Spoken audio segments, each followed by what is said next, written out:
Atenção, região Nordeste! O maior evento de educação cristã está de volta. 35ª Conferência de Escola Dominical. Com o tema O Espírito Santo capacitando a igreja para o ensino da verdade. 14 a 17 de março de 2024, no Centro de Convenções de Pernambuco. Aprenda com experientes nomes da área de ensino as melhores práticas de educação cristã. Pastor José Wellington Bezerra da Costa, Pastor José Wellington Costa Júnior, Ronaldo Rodrigues de Souza, Pastor Ezequias Soares, Pastor Douglas Batista, Pastor Elienay Cabral, Pastor Alexandre Coelho, Professora Joane Bentes, além de muitos outros pastores, educadores, psicólogos e pedagogos plenamente qualificados e com ampla experiência na área de ensino. Se atualize e eleve seu desempenho em sala de aula. Multiplique o conhecimento da Palavra de Deus e seja capacitado para exercer com excelência o ministério de ensino em sua igreja. Uma abordagem completa desde pastores e dirigentes, passando pela classe de adultos e até a educação infantil. E também ministrações para a educação com alunos especiais e a classe de discipulado. A escola dominical sendo tratada por inteiro. Serão 8 plenárias, 28 seminários, 14 workshops e diversas participações musicais. Inscreva-se pelo site coed.com.br/Recife. Informações pelo telefone 21 2406 7352 ou pelo nosso WhatsApp 21 96452 2990. Monte sua caravana. Venha participar da 35ª Conferência de Escola Dominical, 14 a 17 de março de 2024, no Centro de Convenções de Pernambuco. Uma realização CPAD, a editora da Escola Dominical.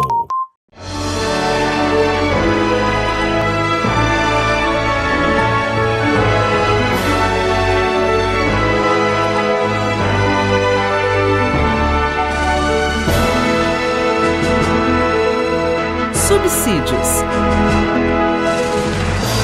Lições Bíblicas. Jovens.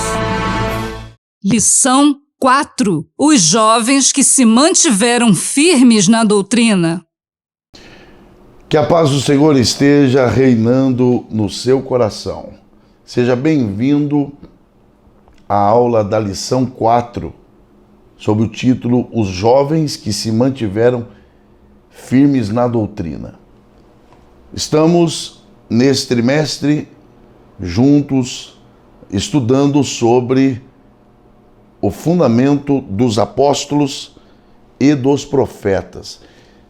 A minha oração tem sido para que Deus siga a lhes abençoar e que estas palavras, esses ensinos, encontrem um espaço importante e fundamental em nossos corações. Nós continuamos aqui tratando a respeito desse assunto de doutrina e, mais uma vez, a partir de um exemplo histórico. E antes de nós avançarmos, deixa eu apresentar aqui os objetivos desta lição e que você deve não só apresentar aos seus alunos, como também, eu diria, ter o cuidado de perceber se em torno da sua lição você está trabalhando para alcançar esses objetivos. Então, o primeiro objetivo dessa lição é o de conscientizar sobre a importância da firmeza doutrinária. Então, esse é um objetivo importante dessa lição. A consciência sobre a importância de o crente, de o jovem cristão ser firme na doutrina. Em segundo lugar, saber o que é preciso identificar e confrontar as falsas doutrinas. Lembre-se que eu tenho destacado que essa ideia da falsa doutrina, ela vai permear praticamente todas as lições, porque este é um dos principais objetivos desse trimestre. Preparar os nossos irmãos, preparar os nossos jovens no combate ao falso ensino. E o terceiro e último objetivo tem a ver com a compreensão do que é viver a verdadeira doutrina. Então, muito se fala sobre verdadeira doutrina, o que é, mas afinal, como você identifica alguém que de fato vive a verdadeira doutrina? Dito isto, depois de apresentados os objetivos da lição, eu recomendo que você destaque que esta lição, à semelhança das duas anteriores, ela também se desenvolve dentro do contexto e de um episódio histórico, tá? Em especial a história de Sadraque, Mesaque e Abednego, que decidiram permanecer fiéis à palavra de Deus, mesmo diante da ameaça de perderem a própria vida. Além disso, antes de você ainda entrar no primeiro tópico, na parte introdutória, aponte o principal propósito dessa lição. Nós já apresentamos os objetivos, mas é bom que você enfatize o propósito maior dessa lição, que é o de traçar um paralelo entre o desafio daqueles 3 jovens, tá, com a realidade que se impõe à igreja na atualidade. Há relação, há semelhanças, dá para traçar um paralelo? Qual seria? Como a vida, a atitude, a postura, a fé, a firmeza doutrinária daqueles jovens pode influenciar e ajudar o cristão da atualidade a se manter fiel a Deus. Quanto ao primeiro tópico, aí está como firmeza doutrinária. Bom, nesse ponto eu recomendo que você comece destacando a grandeza e a importância da firmeza doutrinária para um crente. Diga isso aos seus alunos. Isto é importante, isto é fundamental, eu diria isto é vital para o crente. É preciso que o crente seja firme na doutrina. E claro, há muitas razões para essa declaração, porque aí vem a pergunta: por que eu devo ter firmeza doutrinária? Há muitas razões. Dentre elas, eu recomendo que você destaque aquela que eu considero a principal, porque é aquilo que nós temos destacado. Ela garante a segurança necessária diante dos ataques desse tempo. Então, como é que nós podemos contribuir com os nossos jovens, os adolescentes, a igreja como um todo, diante dos ataques ideológicos, de todos os tipos de ataques, de falsos ensinos, falsas doutrinas? Como proteger a igreja? Só existe uma forma. Só existe uma maneira. Como? Fortalecendo, firmando ainda mais as bases doutrinárias da igreja. Por isso, é preciso que se dê um enfoque que é nas pressões da vida que a firmeza é testada. Vejam, quando você lê aquele texto de que Jesus fala sobre o homem que edificou a casa sobre a areia, o outro que edificou sobre a rocha, até que vieram ali a tempestade, o rio correu, enfim, a chuva caiu, o vento soprou, até ali quem passava não conhecia nada além do que os olhos viam. As duas eram casas. As duas eram igualmente casas. Mas quando veio a tempestade, revelou o que estava para além dos olhos físicos. É na tempestade, é nos ventos, é nas pressões que se revelam de fato se somos firmes ou não. É por isso que é importante que você, como professor, nessa lição, você apresente o cenário no qual os 3 jovens foram testados. Apresente qual era o cenário, onde eles estavam, como eles chegaram ali em Babilônia, quais eram as expectativas em relação a eles, longe de casa, longe dos pais, longe dos líderes espirituais, longe do templo. Apresente o cenário.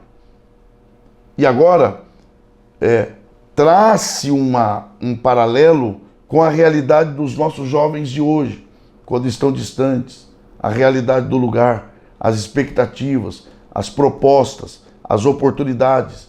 Apresente o cenário. Tá? Até porque foi nesse cenário que as raízes da fé desses jovens se revelaram. Quando eles foram submetidos a esse teste, que não é qualquer teste, que envolveu a própria vida deles. É ali que as raízes de sua fé foram de forma clara evidenciadas. E aí é por isso que, nesse ponto, eles se tornam referenciais a outros, demonstrando o quê? Resistência. Quando você estuda a história, por exemplo, de Daniel, Sadraque, Mesaque e Abednego, desde quando eles chegaram em Babilônia, eles sofreram as mais diferentes provações, pressões, inclusive pressões agradáveis, oportunidades, chances de se assentarem, de comerem, de beberem, de desfrutarem do que tinha em Babilônia. Isso também é um teste. Porque o que é que nos move? Levante essa questão aos seus alunos. O que é que move vocês? Oportunidades ou princípios? Agora, desde que chegaram em Babilônia, eles foram testados. E isso aqui, eu diria que isso aqui é central nesse tópico. E eu gostaria que, depois de você levantar essa questão de princípio ou oportunidade, você enfatize isso aos seus alunos. De que cada vitória alcançada, até mesmo naquelas pressões menores, oportunidades menores, testes menores, cada vitória alcançada servia para eles de preparo para outras provas maiores. Então, vencer uma pressão menor hoje é você ir galgando condições para enfrentar pressões maiores depois. Até porque você há de convir comigo que decidir arriscar a própria vida em nome da fé não é resultado de uma ação isolada, não é qualquer coisa. Você não dorme incapaz disso e acorda capaz. Isso é uma construção, isso é um aprofundamento da fé. Eles não surgiram do nada e já chegaram ali colocando a vida ali a prêmio, dizendo, não, pode nos lançar na fornalha que nós não tememos somente a Deus. Não, isso na verdade foi resultado de decisões anteriores. Então, ao invés de ser resultado de uma ação isolada, essa atitude desses jovens, a atitude desses jovens foi o quê? Fruto de uma confiança estruturada ao longo do tempo em comunhão com Deus. Então é importante que você, como professor, enfatize o caráter recompensador de Deus também. Mostre aos seus alunos que Deus não fica devendo nada a ninguém e que quando somos fiéis, Ele nos recompensa. Em especial aqueles que, diante da pressão, como a desses jovens, Ele recompensa à altura. Vejam, olha as recompensas que esses jovens tiveram da parte de Deus. Primeiro, eles desfrutaram da presença do Senhor desde o momento em que foram lançados. Daniel 3:25. Segundo, eles presenciaram a confissão do rei sobre a grandeza de Deus. Daniel 3:26 e 28. Terceiro, eles viram o rei determinar que todos os moradores de Babilônia deveriam reverenciar o Deus que eles serviam. Daniel 3:29. Quarto e último lugar, eles receberam do rei toda sorte de prosperidade e destaque especial. Daniel 3:30. Eles foram recompensados em todas as áreas, não porque foram iguais, mas porque decidiram ser firmes na doutrina. Destaque isso aos seus alunos. Incentive-os a buscar o aprofundamento das raízes de sua fé, lembrando-os de que vale a pena ser fiel a Deus e que a firmeza doutrinária é fundamental para isso. O segundo tópico trabalha sobre confrontando a falsa doutrina. Então, alguns pontos aqui. Assim como a fidelidade daqueles jovens foi testada, do mesmo modo, essa geração também tem sido testada. Talvez em nosso país não com risco de morte, mas o isolamento, aquilo que é chamado hoje de cancelamento. Então fale sobre isso com os seus alunos, trabalhe isso. Olha, assim como eles foram testados, nós também temos sido testados. E uma das principais formas pelas quais o crente na atualidade tem sido testado é por meio do ensino falso. Isto é, o desvio doutrinário. A igreja, ela deve ser capaz de identificar esses desvios, as consequências e saber como resistir. Agora, vem a pergunta: o que é falsa doutrina? Claro, em linhas gerais, falsa doutrina, e diga isso, enfatize isso, falsa doutrina é aquilo que contraria os ensinamentos bíblicos. Sempre por meio de quê? Primeiro, meias verdades ou mentiras inteiras. Então, o diabo ele sempre apresenta meias verdades. Então, em linhas gerais, o que a falsa doutrina ela faz? Ela nega as doutrinas básicas da fé cristã e abraça aquilo que não há embasamento bíblico. É por isso que você, como professor, tem não só a responsabilidade, mas a oportunidade de, nesse trimestre, ajudar os seus alunos a entender que aquilo que qualquer tentativa de negociar as bases da fé cristã, como, por exemplo, aquilo que Paulo chama de os rudimentos da fé cristã, justificação, redenção, santificação, e todas as áreas, o perdão, redenção, todos os pontos básicos da fé cristã. Qualquer tentativa de negociar essas bases pode ser considerado e deve ser considerado como tentativa de desvio doutrinário. A principal característica de um falso ensinador, de um disseminador de falsas doutrinas, é o interesse pessoal, em detrimento dos interesses dos outros. Ele sempre busca os seus próprios interesses.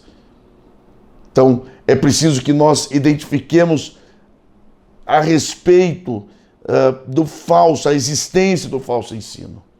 Porque o desvio doutrinário é de natureza maligna.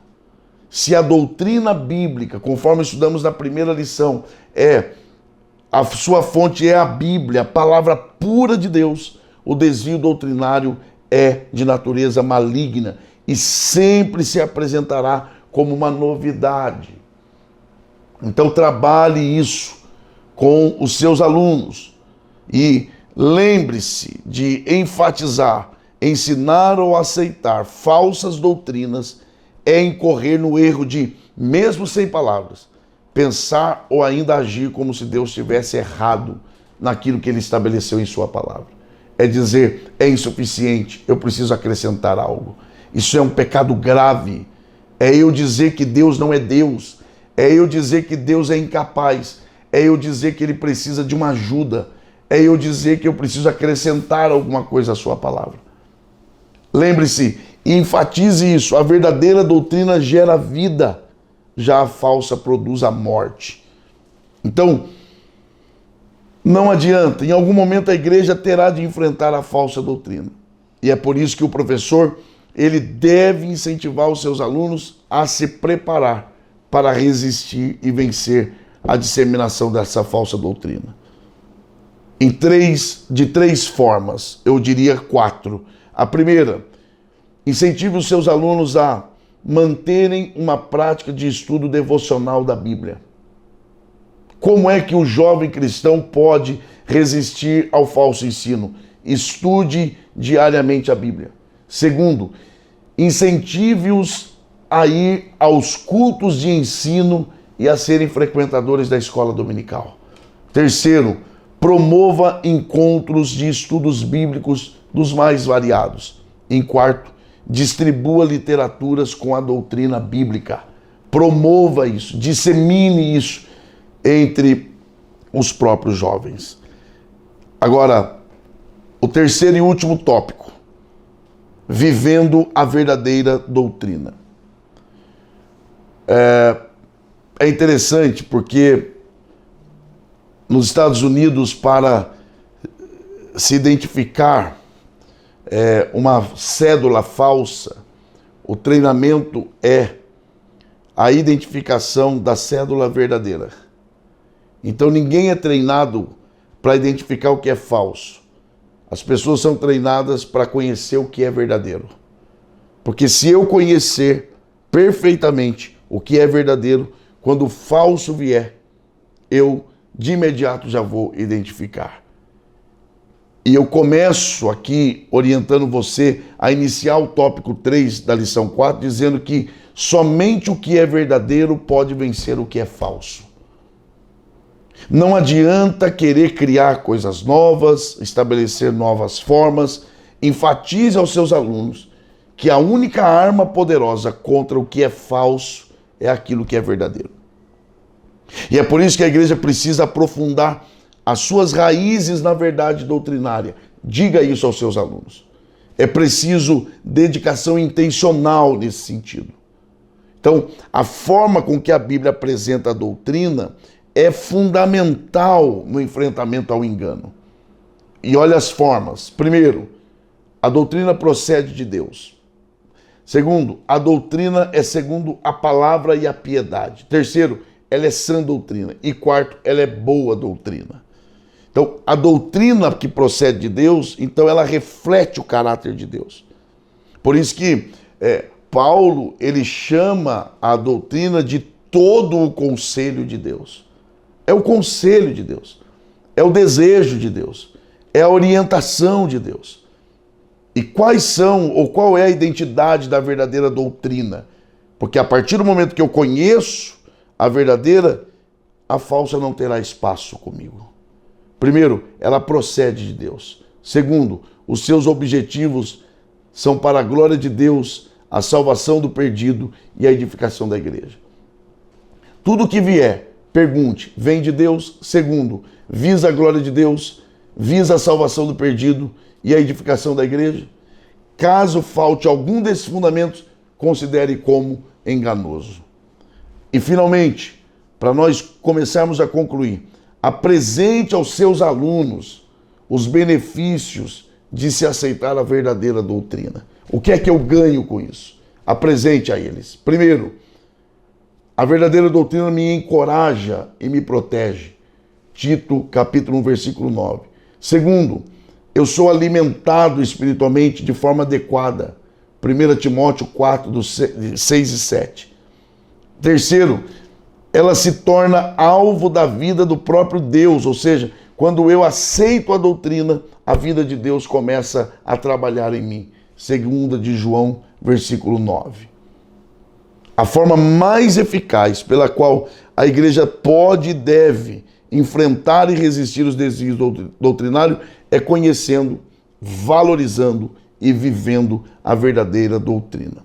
Primeiro porque a palavra de Deus produz a verdadeira pureza. Salmo 119, verso 9. E depois, nunca se esqueça, é preciso que nós conheçamos, vivamos e estejamos firmes na verdadeira doutrina. Leve os seus alunos a desejarem conhecer, viver e permanecer firmes na verdadeira doutrina, ainda que custe a sua dignidade diante dos homens, ainda que custe espaço, ainda que custe a própria vida. Vale a pena ser fiel, porque Deus é aquele que recompensa os fiéis. Portanto, resistamos ao falso ensino. De que forma? Conhecendo, vivendo, promovendo e propagando a verdade da palavra de Deus. Que Deus nos abençoe, que o Senhor nos guarde, que o Senhor te use na condição de professor preparando uma geração que ame a palavra e seja fiel à doutrina bíblica. Deus abençoe e até a próxima aula, se Deus quiser. R$2, a cédula de menor valor monetário no Brasil. Para a obra missionária, ela é de maior valor. Demonstre sua generosidade. Faça agora um Pix de pelo menos R$2 utilizando a chave eufaçomissões2reais@gmail.com. Pronto! Em poucos segundos sua ajuda estará beneficiando algum missionário ou projeto social. Exercite sua generosidade. Ajude a Secretaria Nacional de Missões das Assembleias de Deus a fazer o que precisa ser feito. Realização: Sename, CGADB, apoio CPAD.